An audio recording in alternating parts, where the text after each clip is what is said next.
and welcome again to another episode of Off the Air with Albythere. My name is Albythere, your host, and today we are shooting at a very special location that we will keep discreet in order to protect the innocence of today's special guest.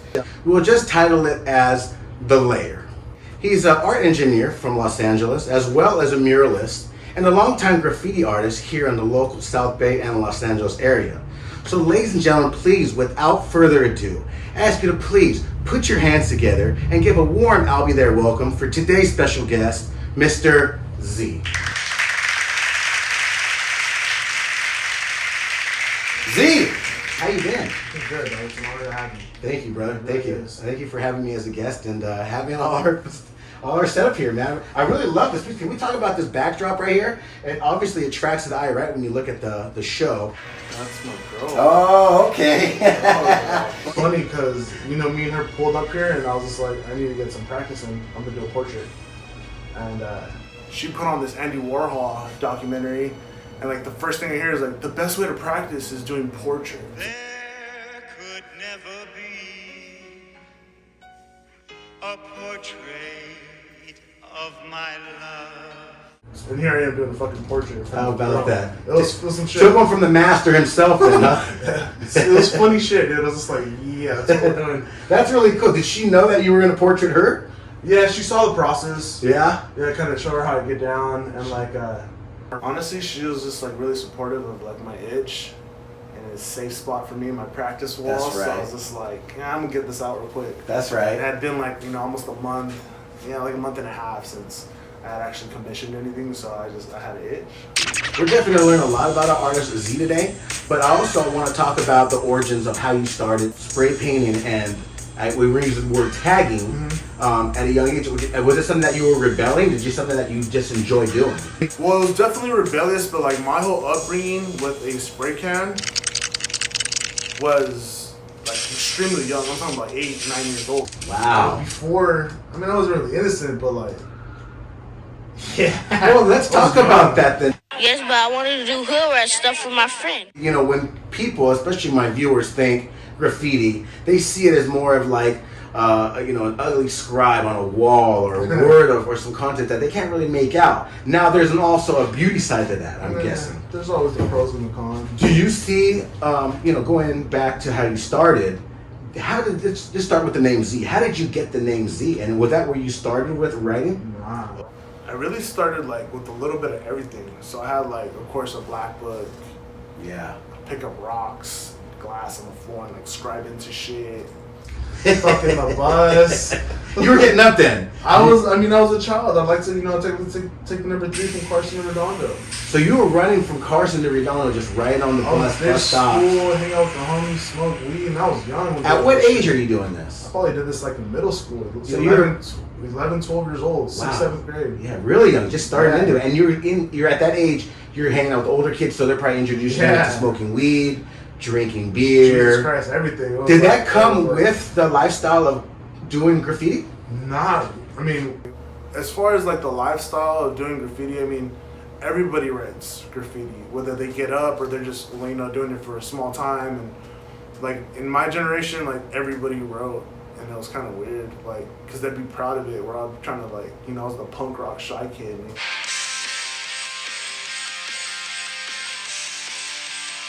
I'd fucking be like, You didn't want to write your name up, or you were just trying to keep it? Well, no, I was trying to be low key, because that back then that was like a case. School would charge you for fucking destroying shit, and the last thing I needed to do is send my parents a bill. Sure, I get that. Yo la verdad le daba una buena nalgada, pero buena nalgada. Now, graffiti's been around for a long time, as you and I both know. It started in the 70s in New York on the subways.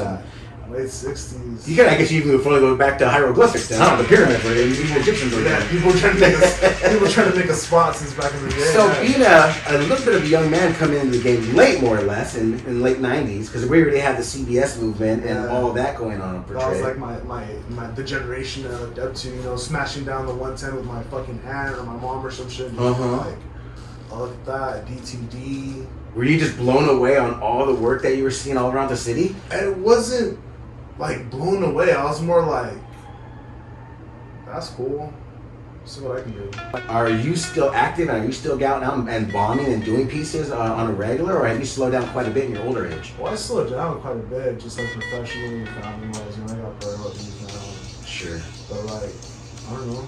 When was the last time you saw a Z off? That's true. That wasn't too long ago. That was actually during the COVID era. So, you know, and again. Yeah, that's about right. So, in that movement, when you do a piece, and what a piece is, folks, is when you go up and they do a big art piece, it being anywhere from, it could be 4 to 6, 8 feet, however big you like, depending on how much time you want to go out and do it. Yeah, so how much you want to risk yourself. When you're out and about, either on a highway or somewhere where you're writing, are you moving quick? Do you use a team, or do you like to write solo? No, I'm a solo writer. You go solo then? I go with a couple friends sometimes, like occasionally, like maybe once or twice a year. But like, I don't like being responsible for other people's. You know you fucked up, right? Yeah, you fucked up. Well, that's the point of having a team. I think you have to have a lookout. You have to have someone that's going to give you the word, hey, put down the can, or whatever the case may be. I don't really do lookouts anymore. I'm a solo guy. Yeah? Yeah. So what are some of the variables when you go out? Now, do you tag during the middle of the day, or is it only at night? What operation hours do you go out and do your art? Like, if I really want the spot, I'll do everything in broad daylight. Are you still catching spots then? I've slowed down a lot, and I don't really think I was ever that much of like a graffiti villain, or like, you know, for many of the bigger crews that were like actually out here doing anything. I think my graffiti era was more like, it's for me. Are you with a crew, or do you have a crew that you write? Yeah, I represent a lot of crews actually. What's some of the crews that you write for? Y2K, 24/7, Unseen Crew. We're hustlers. Hustlers. That's Well, a good word to hustlers. use. Does that come hand in hand in this lifestyle that you live with graffiti? I mean, like the whole graffiti lifestyle, or like the hustling lifestyle, or like. I think don't they go hand in hand? I almost feel like they mesh together in a sense. Well, I grew up on Ravenna Street. It was like the heart of like the Carson barrio, and all my uncles were from Ravenna Street. And like the whole violence gang thing, like I would wake up, see fools get boo-bopped in and out of the hood, like it was the block. Couple of guys who were up to no good started making trouble in my neighborhood. I got in one little fight and my mom got scared and said, "You're moving with your auntie and uncle in Bel Air." Since COVID hit, budgets have lost, like it's lawless out here. Oh, really? Yeah. You see the underground getting stronger in a sense then. It's lawless out here. Look at all the jackings that are on the news. Look at how crazy motherfuckers are getting as far as like balls out, daytime robberies, and fools getting jacked for watches and shit like that. Sure. Everybody has a homemade gun. Like, this is what it is. So lawless meaning that it's due to the fact that with inflation going up, people not working. People are taking more risks. Is it a matter of just desperation, or do you feel like the kids are just fed up and they're just revolting? Both. It's the times. The hood's getting smarter. Where the 1992 riots, people fucked up their own hood, South Central, and all that shit. Yeah, right. They ain't doing that no more. They go to fucking the hills. Right. Go to the beach. Take out some of the higher end places. Yeah, why fuck up your own neighborhood? Like, so I think the internet's really been a big part of it, is like exploiting an educational value, but also unionizing this sense of criminalization. Well, not just criminalization, but like the internet's really made information a lot more. It's made it an easier grasp, so everybody just it's really quicker. You can get a lot more information just in push of a download. Yeah. Let's talk about the internet, because this show, obviously, if you know, it's aired on social medias like Facebook, Instagram, and YouTube, where a lot of my viewers can catch us. My question with internet, do you see the growth? Social networks like Instagram, graffiti artists can put their work on there and get a lot of their work portrayed to the world to see now a lot faster. Do you feel that's kind of like No, I think the internet's a joke when it comes to a lot of fucking... Oh, it is then, huh? Yeah, I think the internet's full of shit. I started Facebook, I run it, and that was a big mistake. So are you getting posers on there that are like thinking they're getting up and they're getting a reputation because they're getting their likes up? Or does it even matter about that? I just don't get the point of having like 100,000 followers and you're still living at mom's in the garage. Hey, Mom! The meatloaf! Like, I don't get what the point of like you having a quarter million followers and not being able to monetize it because you know how to take advantage of like the internet. Like me, I have a really low following on my IG or whatever. Mm-hmm. I don't do like. I've noticed that when I said when I was doing the research to find you for this interview, Yeah. you don't post a lot, but I do notice that you do love to post some stories. Yeah. You know what people are doing now. And what I really took charm on those music selection that you use for your post. Music's tight. Yeah, it really is. I'll go from like punk rock 1 minute and then R&B and R&B, Motown. instrumental and hip hop. Yeah, I thought it was an interesting question because the way I see music, Z, is that it's more of it's saturated. It almost feels like there's not enough sweat and blood that people put into it, and that might not be the artist per se's fault. I think that the musicians want it to sound good, but now you got so many people involved from like record companies and people that are in the background that are more or less manipulating people to purchase stuff. It's almost like it's wrapped up and shrink wrapped and spit out to you like a fast food burger. There's no really much nutrients, and that's all you're getting out of the sound, from what I hear personally. You got guys like Island Boys. I'm an island boy, and I've been trying to make. Yeah, clowns like blowing that. up, and you're just asking yourself, how did they get so popular so fast? Props for them on like the cash value. How they got signed. Go ahead and make them know real quick. Get the fuck out of the scene, make their money. So is that what it's come to now, in a sense, how you feel it is? That a lot of these musicians are just thinking, hey, I just need to get that one-hit wonder, that 15 minutes of fame and cash out? I don't know. As an artist, though, the quality of work, when you put something up, do you want it to be up there for a longevity, or do you feel like, hey, as long as I get my paycheck, my job here is done?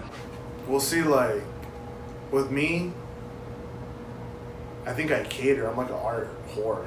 A art whore? Yeah, like an art whore. For the highest bidder, Shame. Shame. Shame. No, so in your line of work right now, you're a muralist as well. Yeah. Now you do a lot of things on consignment. Yeah. When someone says, hey Z, I got this idea for my shop, how do you go through the process of going, yes, this is what I do, this is what you're going to get, and this is how it works? Walk us through how the process goes. Well, the first and foremost, like most important question that I ask is, what's your budget? Show me the money! What is your budget?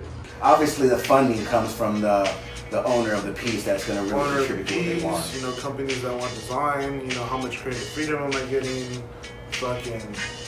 how much materials are going to be able to cost, like actually be able to pay for it in the long run.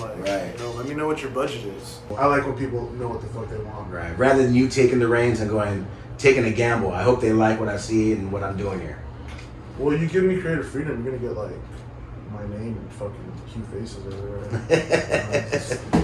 How do you feel the game of marijuana has changed? Do you feel it's a good thing, it's a bad thing that they legalize marijuana? Is it? I think it took them long enough to legalize it. I don't understand why it was legal. Like I personally, myself, I think that strong concentrates and hash are personally like really positive as far as like not just its medical properties, but they could cure a lot of opiate addiction that's currently out. So do you feel like that old term that marijuana is still a gateway drug to leading to other things, or do you feel it's more of a not so much then, huh? It's not a gateway drug. I mean, maybe back in the day when kids would it was still illegal and you had to go to your neighborhood dealer, and before you know it. But see, I think people use marijuana just like any other drug because it's some kind of void or imbalance or some kind of mental anguish. So when people use drugs, it's just like they're trying to feel better. So whether it's marijuana, like maybe marijuana doesn't cut it for a lot of people. Maybe it's not, maybe they're too hyper and need something to balance that out. And that's, that's where people get described Adderalls and ADHD medicine and Ritalin and shit. And that fucks up people more than the shit on the streets sometimes. So our medical pharmacy industry is a big plague then in that sense. Politically, this shit's a fucking Wild West. I'm glad you brought up the word politically, because normally we don't like to take that route. But getting it from someone like you that's actually in the streets and has his ear to the streets and kind of has an idea what's going on, do you feel politically that our current leader is doing the best job that he can to represent our country to the best? I voted for that, so I regret it. Come on, man. No kidding, then, I think huh? their choices weren't really that good, so. Fair enough to say. I just want to see the kids out of the cages. I didn't even get that. Let me ask you this, and we're gonna end it on this, and we'll take a quick break. You have time to hang out with us for a little bit? I do. Great. This is good. I just kind of want to end it before we go to break on, we've been talking a lot about graffiti, and I kind of want to still harp on it while we're fresh with it. But I was always fascinated, especially as a young man, when I would see a piece on a bridge or just some high rise, I would always ask myself, how did they get up there? Before I was more, fascinated on how beautiful or what it really attracted the eye. I was more fascinated on how did the person get there? Scale these walls and these high dangerous freeways and things like that. Have you done that, or do you do that? Yeah, it's been a minute since I climbed something. Is that part of what it is? Is that part of the lifestyle that you have to get to certain spots that aren't going to get buffed out or people are going to see? I mean, honestly, if you can get up there and you're holding a good spot, it's probably gonna rock a little longer. In my current drive, I've been seeing a name Kunz and Kunzo quite a bit. This kid's been getting up. Kunzo, a little harbor area maniac. And that's a name that I happen to see quite a bit. And I don't know if he's from the same crew you're on or not, but like I'm saying, these are names that this guy could walk past me by a grocery store. I wouldn't know who he is. Nah, Kunzo's a maniac. He's a hustler. He's putting in the work out there, nevertheless, that I've seen. And I was just kind of seeing your perspective as a colleague and as someone that's in the same community. Who do you feel is getting up the most right now? Who's bombing out there? Who's really putting in the work? Fools that I like would be Savvy. I think in the past couple years, everywhere I've traveled around the world, AIDS has been there. My homie Battle, rest in peace. I still see a lot of his shit, but that's just probably like me. I've noticed a lot of change, and I've noticed a lot of acceptance happening in this art, especially with downtown. You being a muralist, they're popping up like crazy. I'm almost going to say it's the mecca of the world where a lot of muralists come here to Los Angeles to put up their work. Yeah, I've noticed that, and that's really been kind of interesting to me because like we have so many different people that paint murals. We got, which are my favorite, it's just like the 45, 50-year-old, like, I watch too many Banksy video guys, like, hey, I'm gonna be a street artist, and then these fools come with some kind of ambition. Some of them get away with it and, make a couple dollars. Well, explain that, because there's obviously no lucrative money in spraying on a wall. Yeah. But is it that these young cats that are just coming up, or Banksy influence, that are almost like perpetrating the art of graffiti? They're not really out there in the streets putting in the work and putting in the time and getting their name out there where they're getting that credit from their peers? Well, I've noticed like a lot of those cats, the wannabe cats, I guess, everybody wrote graffiti all of a sudden. Oh, I had my couple months. Oh yeah, dog, I never seen you, never heard of you. And that's what I'm saying. It comes to the core. Oh no! Eventually it'll get exposed. You'll know who's full of shit, right? Right. And does that portray onto the internet as well, where you're calling people out? The graffiti community is small. Is it? There's not many upwriters. Okay. You see it. I've seen who's up. Yeah, right. You see As who's a fan, up, I do see who's up. Yeah, so it's just like there's no point in faking the fun. Do you feel that takes away from the work that you did as a young man and all the stuff that you had to do to get where you're at today? Not really, because it's not competitive for me. So you're gonna do your own thing. I get it. Cool. You know, a lot I've seen trust fund writers, artists. Mm-hmm. Do they circle around in the same crews that you're in, or you know, hey man, this guy isn't our cup of tea. You can't ride with this. It's almost like two different crowds that you'll see at a fucking train yard, so you'll see at a gallery. Wow. The gallery kids are a little different. You get like big names like Mike Ghost and really good graffiti artists throwing shows, and then you get the buyers, you get the rich kids, you get real writers. Right. You get, the wannabes. Don't be hating. This has been a lot of fun so far. We're just going to take a quick commercial break. We're going to give the viewers an idea of where we're at here in your lair, and just give an idea of what it is Z does here in his own personal studio. So please, folks, just stick around, sit tight. We'll be back with you in just a minute.